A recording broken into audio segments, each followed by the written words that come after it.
Shane Idleman stated, procrastination keeps the car in neutral. You can't steer if it's not moving. Do you remember when we were kids and we get in our parents' car, pretend like we were driving somewhere, and we were going absolutely nowhere but in our head? That's what happened when we procrastinate. And I've had multiple thousands of conversations with leaders, and I don't believe they have a procrastination problem. What I believe is that it's a perception challenge.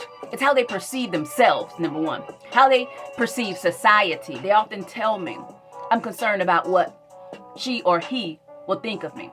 Third, their skills. That's when imposter syndrome comes to the surface. And four, success. How they really feel about success. Research shows that procrastination occurs because there's typically a lack of belief in one's ability. And this is one I love, prioritization of a short-term mood. They're prioritizing that current mood. They tell me, Christy, I'm just lazy. I don't feel like doing it in the moment. Okay, I get that. So we need to change those feelings. The reason why people procrastinate indecision, oftentimes as a result of perfectionism. You got to get it just right. Just right. Just right. But we can rise above these thoughts that are unsupportive, unhelpful in the moment. One of my new favorite stories is about Colonel Raw. He was stationed in New Jersey, the commander of the British troops, and he was playing cards one night, and a courier brought an urgent, important message to him, and he disregarded it and continued to play cards.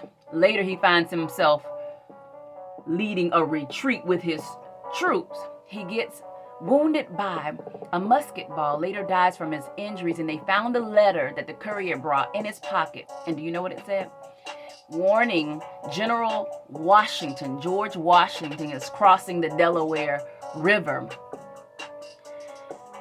It could have saved his life. Procrastination cost him victory and his life. Procrastination kills and it steals. I don't want to be dramatic, but what if it would cost you your life? Would you be as prone to procrastinate? So let's not put off tomorrow what we can do today. If it's in your will to be able to do it, just do it. There is freedom in movement. There is freedom in movement. I'm gonna rise. I'm gonna rise.